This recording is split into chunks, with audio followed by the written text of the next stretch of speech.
In a bullish market, a fair value gap is identified between the wick of the first candle and the wick of the third candle in a 3-candle sequence. This gap creates an imbalance in the market, indicating that the price is likely to pull back to refill this gap before continuing its upward movement. By correctly pinpointing these gaps, you can capitalize on long positions as the market pulls back to fill the gap and then pushes higher. Similarly, in a bearish market, a fair value gap is found between the wicks of the first candle and the third candle in a 3-candle sequence. This gap also creates an imbalance, attracting the price to pull back and refill it before continuing its downward movement. By identifying these gaps, you can capitalize on short positions as the price pulls back to fill the gap and then resumes its decline. But here's the challenge. When you look at your charts, you'll often see fair value gaps everywhere. This can be overwhelming and confusing for many traders, making it difficult to determine which fair value gaps are valid and which ones are not. In many cases, you might correctly identify a fair value gap and anticipate a short position when the price pulls back to fill the gap. However, instead of respecting the setup, the price breaks above the gap, taking you out of the trade and leaving you wondering what went wrong. The truth is, trading fair value gaps is not as easy as most traders say. Only professional traders can trade them with ease. In my trading experience and knowledge, I have come up with 6 essential rules you need to follow to master the concept of fair value gaps. These rules will help you filter out the noise, validate the significant gaps, and improve your trading success rate. The first rule to follow is the 3-candle sequence. This rule helps you identify valid fair value gap setups. In a bullish market, the gap must be between 3 consecutive bullish candles. Similarly, in a bearish market, the gap should be between 3 consecutive bearish candles. If you come across a situation where there is a gap but one of the candles is in the opposite direction, just like in this example, where there's a bearish candle between bullish candles, this does not fit the 3-candle sequence. Such setups are invalid, and you should avoid them to ensure your trades are based on reliable patterns. In this price chart example, we have a gap between this 3 bullish candle sequence. This means that this fair value gap is valid and eligible for buying. However, if there were a bearish candle between the 3 bullish candles, then this gap would have been invalid. We see another gap between a 3 bullish candle sequence. Again, this fair value gap is valid and eligible for buying. If there had been a bearish candle between the 3 bullish candles, then this gap would have been invalid. The second rule states that your fair value gap must remain unmitigated for it to be valid. This is crucial to avoid false signals. In this example, we have a gap between the 3-candle sequence. When the price pulls back to fill the gap, it gives us the opportunity to go long as the price moves upward. However, fair value gaps are a one-time use. Once a gap is filled, it becomes invalid. Even if the price pulls back to retest the gap, you should refrain from looking for further buying opportunities there. Entering on a used fair value gap often leads to losses. In this price chart example, we have a gap between a 3-candle sequence. As you wait for the price to pull back and fill the gap, the very next candle retests your gap with a wick. For this reason alone, this fair value gap is now invalid. Even if the price pulls back and retests this fair value gap, you should not look for any further selling opportunities because this gap is already used. Entering on this used fair value gap can lead to losses. The next rule is that your fair value gap must lead to a break of structure. Many traders take this rule for granted when trading fair value gaps, but it ensures that the directional bias of the market remains intact for further trading opportunities in that direction. In this example, we have a gap within a 3-candle sequence. This gap led the market to break above the previous high. Since this rule is met, it means the setup is valid. You can then wait for the price to pull back and fill the gap, allowing you to execute your buy orders with confidence that the market will likely respect your setup.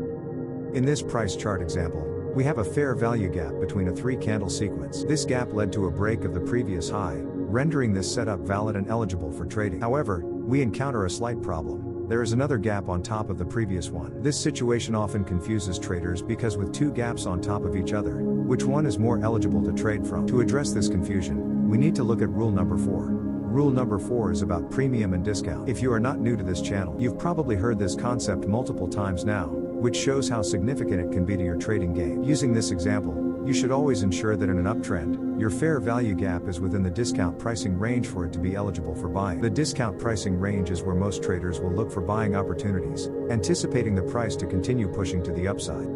To address this question, we will consider the gap that is within the discounted price range. If both gaps are within the discount price range, the one closer to the equilibrium is less eligible to buy from, while the one further away from the equilibrium is more eligible. So, in this confusing scenario, we can conclude that this gap is the one we should buy from. Wait for the market to pull back and fill this gap, then execute your buy orders. The price will most likely respect your setup. The next rule is called the order block and fair value gap entry. This occurs when you have a valid fair value gap, and below that gap, there's an extreme order block. The problem here is that this order block will most likely influence price movements. Instead of respecting our fair value gap, the price might drop to retest the extreme order block. In cases like this, trading the fair value gap exposes you to the risk of losing trades. One might suggest placing the stop loss below the order block instead of below the gap to stay safe even if the price doesn't respect the gap. However, this approach risks a larger amount of capital and significantly reduces your risk to reward ratio.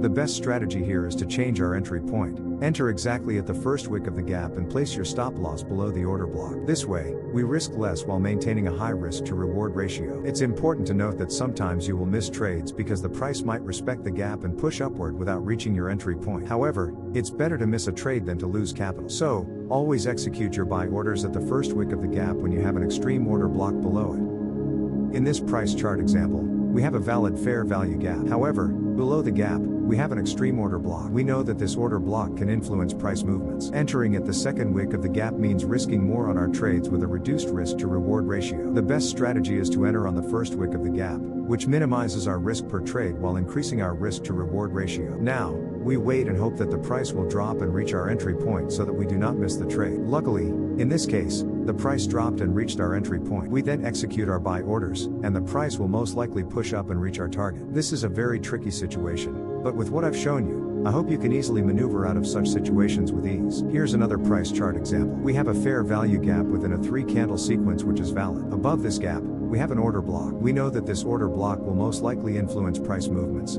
so to be safe, we need to place our stop loss above this order block. Entering on the second wick of the gap means risking a large amount of capital per trade with a reduced risk to reward ratio. Instead, we should execute our sell orders on the first wick of the gap. This way, we minimize the risk we are exposed to while increasing our risk to reward ratio. Now, we wait and hope that the price will pull back to reach our entry point. Once that happens, we can execute our sell orders, and the price will most likely drop and reach our target.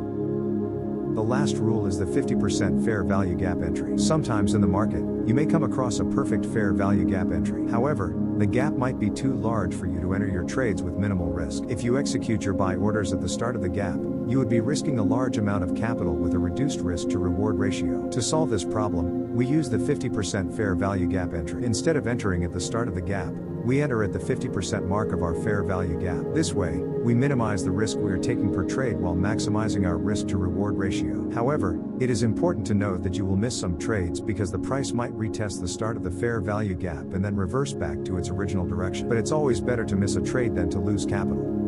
In this price chart example, we have a gap presenting possible selling opportunities. However, this gap is quite large. Entering your trades from such a large gap would mean taking a significant risk per trade with a reduced risk to reward ratio. To solve this problem, we use the 50% fair value gap entry. Instead of entering at the start of the gap, we enter at the 50% mark of the fair value gap. This way, we reduce the risk per trade while maximizing potential profits. All you need to do is wait for the price to pull back and reach your entry point. From there, execute your sell orders, and the price will most likely drop and hit your target. Here's another example. We have a gap for possible buying opportunities. Depending on how much capital you have, this risk might be too large for some trades. If you execute your trade at the start of the gap, you will be subjected to a significant risk, resulting in a well-reduced risk to reward ratio. To solve this issue, you should use the 50% fair value gap entry. This way, you reduce the risk while maximizing the risk to reward ratio. What you need to do now is wait for the price to pull back and reach your entry point. From there, execute your buy orders, and the price will most likely reach your target. In summary, understanding and applying these rules can significantly improve your trading performance. By using the 3-candle sequence, ensuring your fair value gaps remain unmitigated, confirming a break of structure, leveraging premium and discount pricing, and strategically managing order blocks and large gaps, you can enhance your risk management and increase your success rate. Remember, it's always better to miss a trade than to lose capital. Thanks for watching, and if you found this video helpful, don't forget to like, share, and subscribe for more trading tips and strategies. Happy trading!